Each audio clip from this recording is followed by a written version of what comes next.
Entrez aujourd'hui sur n'importe quel parc d'occasion dans notre pays, marchez jusqu'au fond, derrière les alignements de SUV rutilants, et vous les trouverez. Ils sont garés là, sous les arbres, la peinture un peu passée, une fine couche de poussière sur le capot, et un prix écrit au feutre blanc sur le pare-brise. Souvent barrés 2 fois parce que personne n'a daigné poser une question à leur sujet, depuis des mois. Pendant ce temps, tout devant, juste à l'entrée du hall d'exposition, il y a une file d'attente d'acheteurs qui se bousculent et se marchent dessus pour signer un financement sur un pick-up ou un crossover de 3 ans d'âge, affichant 110 000 km au compteur et une étiquette indécente à 45 000 €. J'ai passé ma vie entière dans le monde de la mécanique, des parcs d'occasion et de la gestion de flotte, et je vais vous dire une vérité brute, sans filtre. La moitié des machines qui prennent la poussière au fond de ce parc démarreront encore au premier quart de tour, par un matin de gel d'ici 10 ou 15 ans, alors que ces nouveautés étincelantes trôneront depuis longtemps sur les étagères d'un casseur automobile. Le filtre à particules totalement colmaté, le faisceau électrique cuit et le turbocompresseur transformé en presse-papier. Ce ne sont pas des épaves. Ce n'est pas moi qui cherche des excuses pour défendre des tas de boue bon marché. Je vous parle de véhicules utilitaires, de routières et de moteurs qui ont été pensés, coulés et assemblés, avant que chaque constructeur de la planète ne perde totalement la tête avec des blocs suralimentés de cylindrées ridicules. Des vannes de recyclage triple et des boîtes automatiques à 8 ou 9 rapports qui font une crise de nerfs électroniques dès qu'elles atteignent le cap fatidique des 120 000 km. Aujourd'hui, on met à nu le système. Je ne vais pas vous vendre un forfait de révision miracle à appliquer le dimanche matin. Je ne vais pas vous forcer à souscrire à une extension de garantie européenne qui refuse de couvrir les pièces d'usure dès le 2e mois. Je ne vais pas vous présenter un énième flacon d'additifs surfacturés au rayon accessoire de votre centre auto pour tenter de sauver ce qui est déjà condamné par l'usine. Ce dont nous parlons, c'est d'une vérité mécanique pure, d'une décision froide qui remet votre argent là où il doit être. Dans votre poche, pas dans le bilan comptable du concessionnaire de votre région. Regardez les chiffres réels du marché français. Prenez un moteur diesel standard du milieu des années 2000, un bloc de 2,5 litres ou 3,0 litres à injection directe classique. Ces moteurs ont été conçus pour des intervalles de maintenance simples, des tolérances physiques massives et des architectures où chaque composant a de la place pour respirer. Sur le marché de l'occasion en France, ces véhicules subissent une décote administrative et psychologique monumentale de près de 70% uniquement à cause des vignettes colorées sur le pare-brise, alors que leur potentiel de vie résiduel dépasse allègrement les 400 000 km sans intervention lourde. À l'inverse, l'importation massive de technologies jetables pousse le consommateur vers des moteurs de 1,2 litres poussés à bout de souffle, dont le coût de remplacement de la chaîne de distribution ou du système anti-pollution, après seulement 5 ans ou 90 000 km, équivaut exactement au prix d'achat total d'une de ces anciennes forteresses roulantes. Pour comprendre pourquoi le système s'est verrouillé de cette manière et pourquoi votre garage habituel prie pour que vous ne posiez jamais les yeux sur ces modèles spécifiques, il faut remonter précisément à l'année 2008. Pour comprendre la physique du piège dans lequel l'automobiliste européen s'est engouffré, il faut ouvrir un capot moderne et regarder ce qui s'y passe réellement au niveau microscopique. Tout tourne autour de la gestion des suies et de la température. Dans un moteur moderne, pour répondre aux exigences environnementales drastiques, on pratique la recirculation des gaz d'échappement. Imaginez simplement que pour respirer, on vous force à réavaler une partie de votre propre expiration à travers un paille. C'est exactement le rôle de la vanne EGR. Visuellement, c'est comme verser une cuillère de goudron liquide chaque matin dans votre café. Ce mélange de suie de carbone ultra fine et de vapeur d'huile moteur crée une pâte noire, collante, qui tapisse les conduits d'admission, réduit le passage de l'air de 30 à 40% en quelques dizaines de milliers de kilomètres et finit par étouffer le moteur. Vient ensuite le filtre à particules, le fameux FAP. Considérez-le comme un tamis ultra fin placé sur votre ligne d'échappement. À l'intérieur, les canaux en céramique capturent les imbrûlés. Pour détruire ces résidus, le système doit déclencher une régénération en injectant du carburant directement dans la phase d'échappement pour faire monter la température de cette brique de céramique à plus de 600 degrés. Si vous faites principalement des trajets routiers ou urbains de moins de 20 km, le cycle n'arrive jamais à son terme. Le système échoue, réessaie, et ce surplus de gazole non brûlé ne s'évapore pas. Il coule le long des parois des cylindres et vient diluer l'huile de votre carter. Votre huile moteur perd son pouvoir lubrifiant, sa viscosité s'effondre comme de l'eau, et les coussinets de bielle finissent par s'user jusqu'au point de rupture. Historiquement, le virage s'est opéré au milieu des années 2000, avec l'introduction des normes Euro 4 puis Euro 5 en Europe. Avant cette bascule technologique, les ingénieurs concevaient des moteurs pour maximiser la longévité mécanique.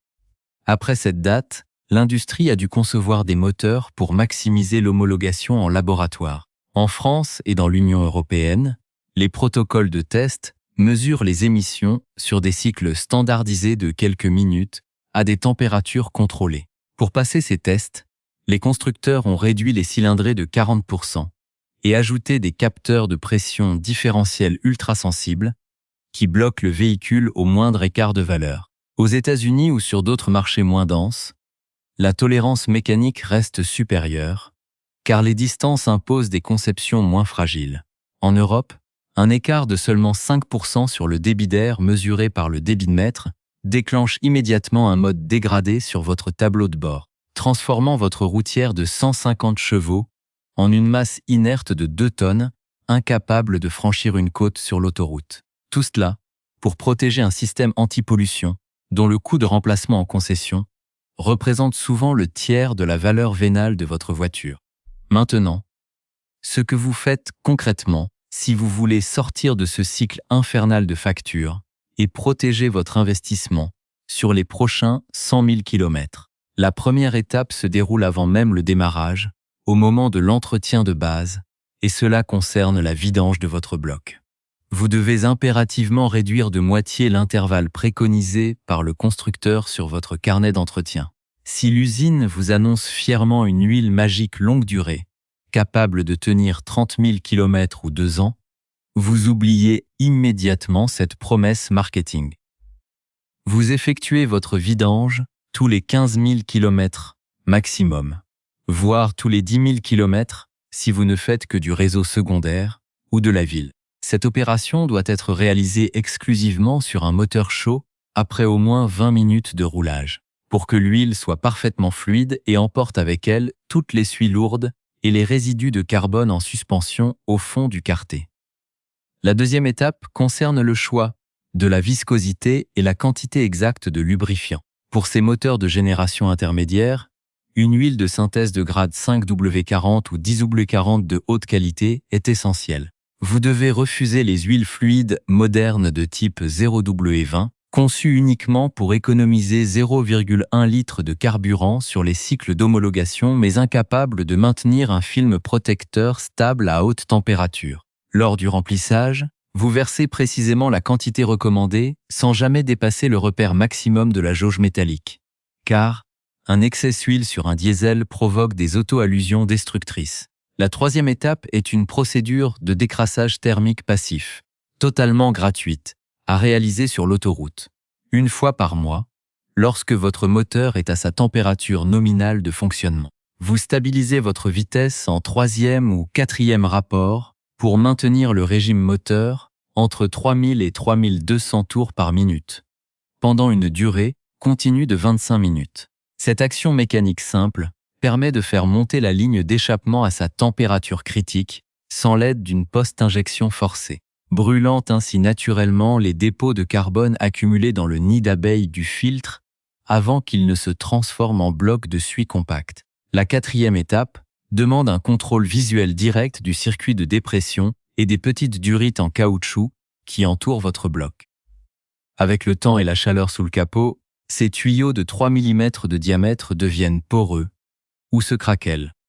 Une microfuite d'air invisible à l'œil nu fausse totalement les données envoyées au calculateur de gestion, ce qui force le moteur à rouler avec un mélange trop riche en carburant, générant ainsi 2 fois plus de fumée noire. Vous inspectez ces lignes à froid et vous remplacez préventivement tout caoutchouc durci pour le prix d'un simple rouleau de tuyaux générique au mètre. La 5e étape est le nettoyage physique du capteur de pression d'admission, souvent fixé par une seule vis au sommet du moteur. Vous le démontez délicatement toutes les deux inspections annuelles et vous pulvérisez un nettoyant pour frein sec afin de dissoudre la croûte de graisse noire qui l'isole du flux d'air, rétablissant ainsi la communication exacte entre le moteur et votre tableau de bord. Regardez maintenant l'impact direct sur vos finances personnelles. Vos coûts réels pour cette routine stricte s'élèvent à environ 65 € par intervention, incluant un bidon d'huile de marque reconnue et un filtre à huile neuf. Sur une distance de 100 000 km, cela représente un investissement total de 450 € en fourniture si vous réalisez l'opération vous-même. Le garage concessionnaire ou le réseau officiel vous facture l'équivalent de 380 € pour une seule révision standard, tous les 2 ans, sans jamais nettoyer le moindre capteur ni inspecter vos durites de dépression. Pire encore, en cas de colmatage complet ou de panne du système antipollution, dû à un entretien trop espacé, la facture d'un remplacement de FAP ou d'une vanne EGR en atelier s'élève immédiatement à une somme comprise entre 1 800 et 2 400 €. Un avertissement technique capital s'impose toutefois ici. Cette stratégie de préservation et ces choix de viscosité ne doivent jamais s'appliquer aux moteurs de toute dernière génération, équipés d'une courroie de distribution humide immergée dans l'huile, ni aux blocs essence à injection directe ultra poussés construits après 2019. Ces mécaniques récentes exigent des normes d'huile spécifiques extrêmement restrictives, sous peine de voir la courroie se désagréger instantanément et détruire le moteur. Notre objectif ici reste unique et ciblé: appliquer cette méthode sur des architectures en fonte ou en aluminium éprouvé, sur ces modèles intermédiaires construits pour durer, afin de protéger ce qui a réellement de la valeur et de refuser le piège de l'obsolescence programmée par l'usage. Pour valider la rentabilité réelle de cette approche, il suffit de regarder les chiffres des gestionnaires de flottes de livraison, des services d'urgence ou des artisans dans les départements ruraux français. Une entreprise de transport léger en région Auvergne-Rhône-Alpes, qui gère 20 utilitaires légers de génération intermédiaire, constate une baisse immédiate de 62% des arrêts techniques imprévus, simplement en appliquant ce protocole de maintenance rapproché. Sur une période de 7 ans, ces véhicules accumulent fréquemment plus de 380 000 km au compteur avec leur bloc d'origine. Alors que les flottes urbaines, renouvelées en crédit bail tous les 3 ans, subissent des pertes de productivité majeures en raison de défaillances électroniques à répétition dès les premiers 80 000 km. Si l'on compare la situation du marché français et européen à celle de zones moins réglementées comme l'Europe de l'Est ou certains marchés d'exportation, l'écart de longévité des mêmes modèles atteint un facteur de 1 à 2. Là-bas, l'absence de contraintes administratives liées au cycle de régénération artificielle permet aux composants de fonctionner dans leur plage thermique optimale, prouvant que la durabilité intrinsèque du métal n'est pas en cause, mais bien l'environnement d'exploitation imposé. Prenons l'exemple concret des produits disponibles dans le commerce. Lorsque vous achetez un flacon de nettoyant injecteur ou de traitement préventif de grande marque dans une station-service ou un centre auto pour 35 €, vous payez principalement pour une solution diluée à 80% dans du kérosène standard. La même molécule active, achetée sous sa forme brute ou concentrée auprès de fournisseurs industriels de chimie fine, revient à moins de 4 € par application pour une efficacité rigoureusement identique. De la même manière, les huiles certifiées par les constructeurs automobiles intègrent un coût de licence de marque qui gonfle le prix final de 40%, sans que les propriétés lubrifiantes de la base synthétique ne soient supérieures à celles d'une huile générique, respectant scrupuleusement les indices de viscosité requis. Plusieurs rapports techniques indépendants publiés par des revues de transport routier et des laboratoires de tribologie confirment que la dégradation des qualités d'un lubrifiant moderne est exponentielle après 12 000 km d'utilisation mixte, invalidant totalement l'argument commercial des entretiens espacés à 30 000 km.